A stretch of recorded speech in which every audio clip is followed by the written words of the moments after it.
కానీ ఆ కొండ మీద ఒక సైన్యం ఉండేది.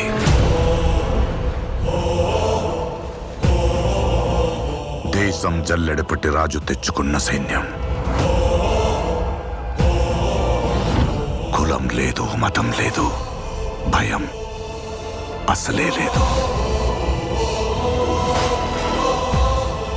వాళ్ళ దైవం ఆయుధం,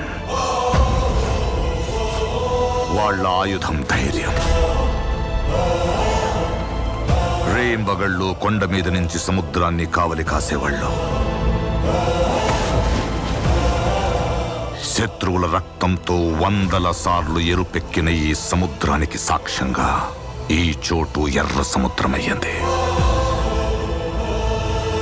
రాజ్యాలు పోయుండాయి. యాడనుంచో వచ్చిన తెల్లదొరలు దేశ సంపదనంతా సముద్రం గుండా దోచుకుపోతుంటే చూస్తూ ఉండలేకపోయింది